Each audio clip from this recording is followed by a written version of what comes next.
சென்னையில் செல்போனில் ரீல்ஸ் பார்ப்பதை பெற்றோர் கண்டித்ததால் வீட்டை விட்டு வெளியேறிய 3 மாணவிகளை போலீசார் பத்திரமாக மீட்டனர். சென்னை பாண்டி பஜார் பகுதியைச் சேர்ந்த 10 மற்றும் 11ஆம் வகுப்பு மாணவிகள் 3 பேர் செல்போனில் ரீல்ஸ் பார்த்துக் கொண்டிருந்ததால் அவர்களது பெற்றோர் கண்டித்துள்ளனர். இதனால் வீட்டை விட்டு வெளியேறிய அவர்கள் பரங்கிமலை ரயில் நிலையத்தில் செய்வதறியாமல் தவித்து நின்றனர். இதனைத் தொடர்ந்து போலீசார் அவர்களை மீட்டு பெற்றோரிடம் ஒப்படைத்தனர். திருவள்ளூர் புழல் ஏரிக்கு நீர்வரத்து அதிகரித்துள்ளதால் ஏரியிலிருந்து மீண்டும் 250 கன அடி உபரி நீர் திறக்கப்பட்டுள்ளது. இதனால் கால்வாய் ஓரங்களில் வசிப்பவர்கள் பாதுகாப்பாக இருக்க அறிவுறுத்தப்பட்டுள்ளனர். நீர்வரத்து அதிகரிக்கும் பட்சத்தில் உபரி நீர் திறப்பு மேலும் அதிகரிக்கப்படும் எனவும் தெரிவிக்கப்பட்டுள்ளது.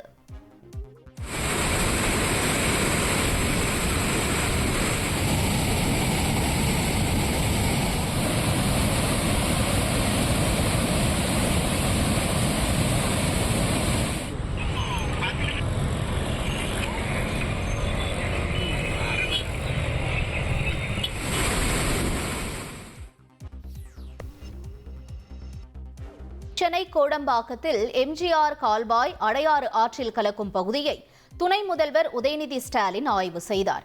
இங்கு துணை முதல்வரிடம் அதிக மழை பெய்தாலும் தங்கள் பகுதிகளில் மழைநீர் தேங்குவதில்லை என்று ஆற்றங்கரையோரம் வசிக்கும் மக்கள் நன்றி தெரிவித்தனர்.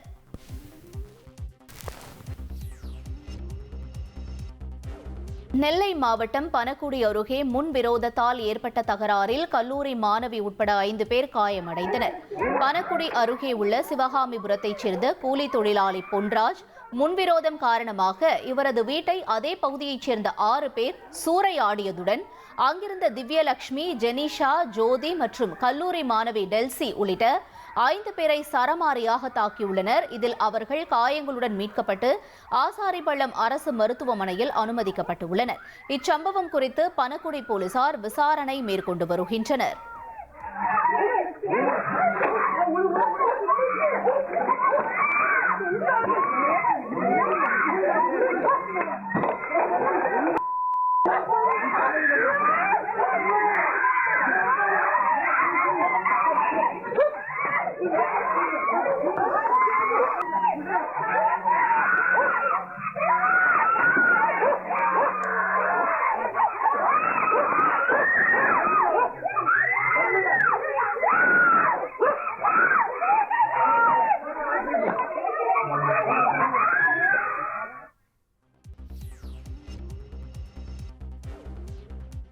திருவண்ணாமலையில் நடைபெற்ற வார்டு அளவிலான சிறப்பு கூட்டத்தில் பொதுமக்கள் அதிகாரிகளிடம் ஆவேசமாக குற்றஞ்சாட்டினர்.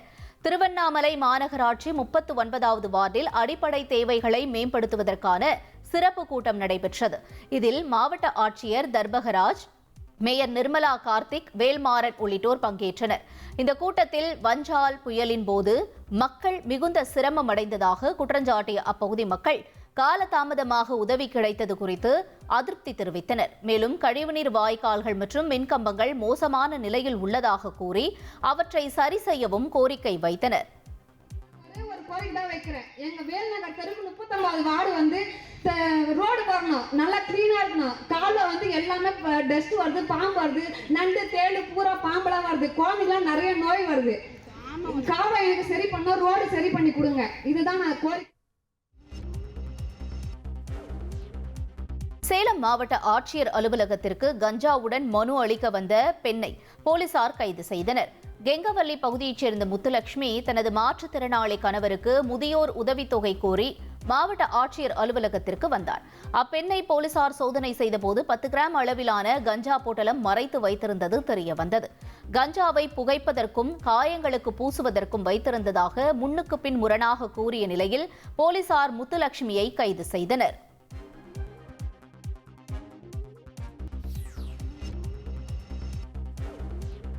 வேலூர் காட்பாடி அருகே பொன்னை ஆற்றில் மணல் மூட்டைகள் அடுக்கும்போது நீரில் ஜெயக்குமார் என்பவர் அடித்து செல்லப்பட்டார்.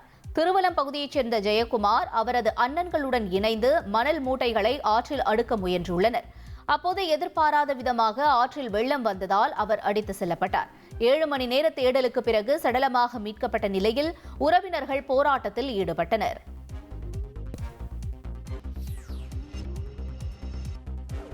கனமழையால் காஞ்சிபுரம் பாலாற்றில் வெள்ளப்பெருக்கு ஏற்பட்டது. இதனால் பாலாற்றங்கரையோர மக்களுக்கு வெள்ள அபாய எச்சரிக்கை விடுக்கப்பட்டுள்ளது. பாலாற்றில் இடது கரையில் உள்ள பெரும்பாக்கம், முத்தவேடு, பிச்சவாடி உள்ளிட்ட கிராமங்களுக்கு எச்சரிக்கை விடுக்கப்பட்டது. ஆற்றில் இறங்கவோ கரையோரத்தில் நின்று வேடிக்கை பார்க்கவோ கூடாது என பொதுமக்கள் அறிவுறுத்தப்பட்டுள்ளனர். சாலையில் கிடந்த 11 சவரன் தங்க நகையை மீட்டு காவல்துறையிடம் ஒப்படைத்த தம்பதிக்கு பாராட்டுகள் குவிந்து வருகிறது. வேணுகோபாலகிருஷ்ணன், பூங்கோதை தம்பதியினர் லீ பஜார் வழியாக சென்றபோது நகை இருந்த கைப்பையை தவறவிட்ட நிலையில் போலீசில் புகார் அளித்துள்ளனர். இந்நிலையில் அவ்வழியே சென்ற பாஷா மற்றும் பர்வீன் தம்பதியினர் கீழே கிடந்த கைப்பையை எடுத்து நகையுடன் போலீசிடம் ஒப்படைத்துள்ளனர். இதையடுத்து தவறவிட்டவர்களிடம் நகை ஒப்படைக்கப்பட்டது.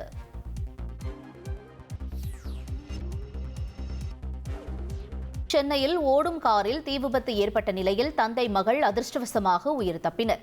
பெசநகர் கடற்கரைக்கு சென்றுவிட்டு அடையாறு அருகே வந்து கொண்டிருந்த போது காரில் திடீரென தீப்பற்றியது. இதை பார்த்ததும் காரில் இருந்தவர்கள் உடனடியாக கீழே இறங்கினர். தகவல் அறிந்து சம்பவ இடத்திற்கு வந்த தீயணைப்பு துறையினர் தீயை அணைத்தனர். திருவள்ளூர் மாவட்டம் சிறுவாபுரியில் அமைந்துள்ள பாலசுப்பிரமணிய சுவாமி கோயிலில் கந்தசஷ்டி விழாவின் முக்கிய நிகழ்வான சூரசம்ஹார விழா கோலாகலமாக நடைபெற்றது. இவ்விழாவில் முருகப்பெருமான் வீரபாகுவுடன் சேர்ந்து சூரபத்மனை வதம் செய்தார். இதில் திரளான பக்தர்கள் கலந்து கொண்டு சுவாமி தரிசனம் செய்தனர்.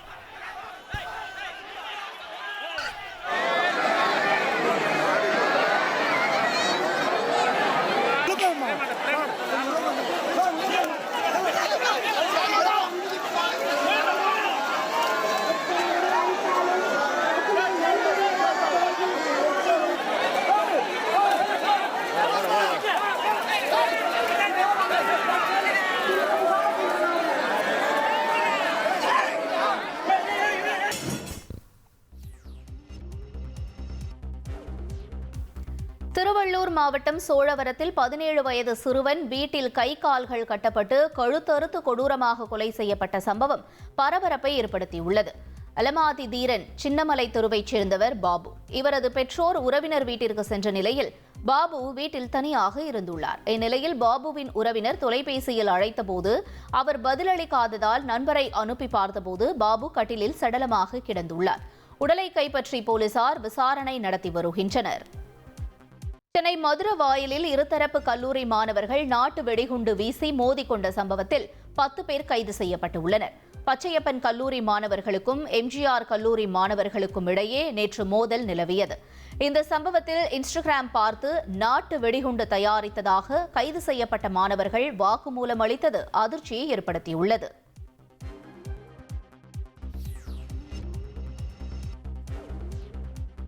திருச்சி மாவட்டம் சிலையாத்தி அருகே வாய்க்காலுக்குள் கவிழ்ந்த பேருந்தை ராட்சத கிரேன் மூலம் மீட்டபோது அவ்வழியே காரில் மதுபோதையில் சென்ற காவலர்கள் ரகளையில் ஈடுபட்டதால் பரபரப்பு ஏற்பட்டது. 31 பயணிகளுடன் சென்ற ஆம்னி பேருந்து சாலையோரம் இருந்த வாய்க்காலுக்குள் கவிழ்ந்தது. 31 பேரும் அதிர்ஷ்டவசமாக மீட்கப்பட்ட நிலையில் படுகாயமடைந்த 21 பேர் சிகிச்சை பெற்று வருகின்றனர். பேருந்தை மீட்கும் பணி நடைபெற்ற போது அவ்வழியே அணிவகுத்து நின்ற வாகனங்களை சீறி பாய்ந்து கார் ஒன்று சென்றுள்ளது. பொதுமக்கள் காரை மறித்து விசாரித்த நிலையில் காரில் மதுபோதையில் இருந்தவர்கள் மக்களை தாக்க முயன்றுள்ளனர்.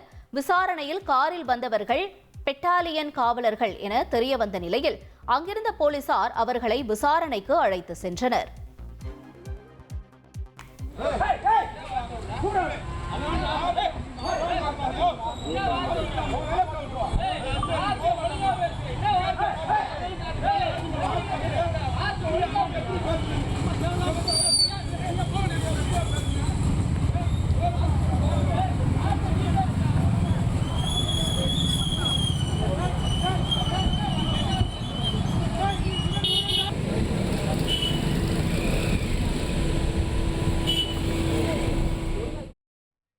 தென்காசி மாவட்டம் பன்பொழி கிராமத்தில் உள்ள திருமலை குமாரசுவாமி கோயிலில் கந்தசஷ்டி திருவிழாவின் முக்கிய நிகழ்வான சூரசம்ஹாரம் வெகு விமரிசையாக நடைபெற்றது. சிறப்பு தீபார்த்தனைகள் நடைபெற்ற நிலையில் ஏராளமான பக்தர்கள் கலந்து கொண்டு சுவாமி தரிசனம் செய்தனர்.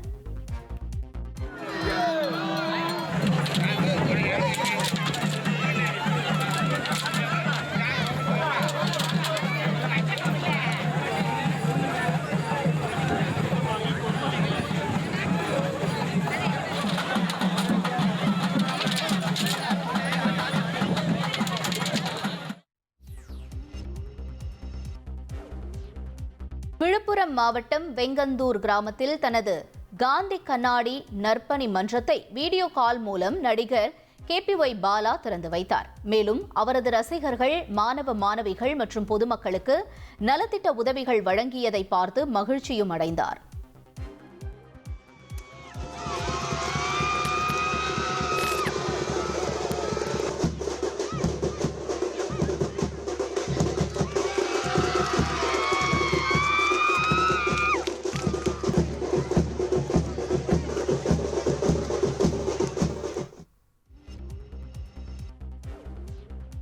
திருவண்ணாமலையில் உள்ள அண்ணாமலையார் கோயிலில் புரட்டாசி மாத பௌர்ணமியையொட்டி 6,24,74,000 காணிக்கையாக பக்தர்கள் செலுத்தியுள்ளனர். மேலும் 245 கிராம் தங்கம் மற்றும் 2 கிலோ 264 கிராம் வெள்ளியும் உண்டியல் வருவாயாக பெறப்பட்டது. இரண்டாம் முறையாக அண்ணாமலையார் கோயிலில் பக்தர்களின் உண்டியல் காணிக்கை 6 கோடி ரூபாயை தொட்டுள்ளதும் குறிப்பிடத்தக்கது.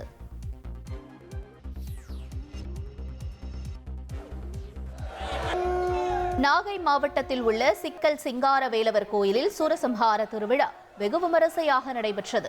கோயிலில் எழுந்தருளிய முருகப்பெருமான் 3 முறை வேலாயுதத்தால் அசுரனை வதம் செய்தார். அப்போது அங்கு கூடியிருந்த பக்தர்கள் கந்தனுக்கு அரோகரா, முருகனுக்கு அரோகரா என பக்தி பரவசத்தில் கோஷங்களை எழுப்பினர்.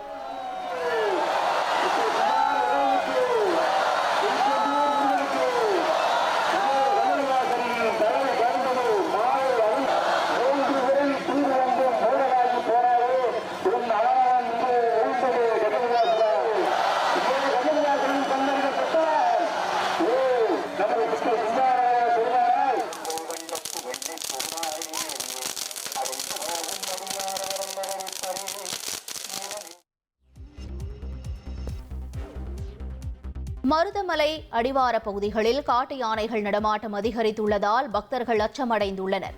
கோவை மேற்கு தொடர்ச்சி மலையையொட்டியுள்ள மருதமலை தடாகம் பகுதிகளில் காட்டு யானைகளின் நடமாட்டம் மீண்டும் அதிகரித்துள்ளது. மருதமலை அடிவார பகுதியில் 3 குட்டிகளுடன் வந்த யானை கூட்டம் சாலையை வழிமறைத்தது. இதனைக் கண்டு மருதமலைக்கு சென்ற பக்தர்கள் அச்சமடைந்தனர்.